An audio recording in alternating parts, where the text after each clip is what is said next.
පුතා රට ගිහින් මහන්සි වෙලා හොයන සල්ලි වලින් ගෙයක් විතරක් හදන්න හිතන්නවත් එපා. ඔයාට ගෙයක් ඕනි නම් මෙන්න මේ ආයෝජන අවස්ථාව අත්හදා බලන්න. මුලින්ම ඔයා රට ඉඳලා ගෙයක් හදන්න එවපු සල්ලි වලින් ඔයාට ළඟම ටවුන් එකේ ගන්න හොඳ ඉඩමක්. ටවුන් එකේ ඉඩමක් ගන්න. ඉඩමක් අරගෙන ඔය ඉඩම ඇපේට තියලා බැංකුවකින් ගන්න අවුරුදු 10කට 20කට විතර බැංක් ලෝන් එකක්. බැංක් ලෝන් එක ගන්නේ මොකටද? මේ ඉඩමේ අඩුම තට්ටු 3ක බිල්ඩින් එකක් හදන්න. අඩුම තට්ටු 3ක බිල්ඩින් එකක් හදන්න. හදලා ඔය තට්ටු 3න් තට්ටු 2ක් ඔයා රෙන්ට් එකට දෙන්න. ටවුන් එකේ ඉඩමක් නේ. ඒ තට්ටු 2 රෙන්ට් එකට දීලා ඒකේ එන කුලී ආදායමින් අර බැංකු ණය වාරිකය ගෙවන්න.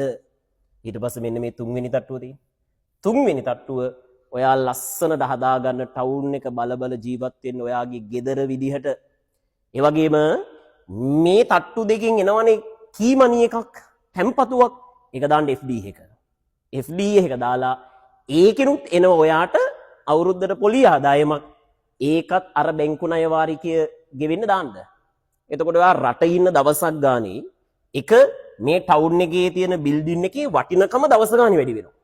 අනිත් පැත්තෙන් ඔයා ලංකාවට සල්ලි එව්වත් නැතත් ඔයාගේ බැංකු ණය රෙන්ට් ඉන්කම් එකකින් ඉබේම ගෙවෙනවා. ඔයා ලංකාවට ආපු දවසට ඔයාට ආදායම් මාර්ගයක් තියෙනවා.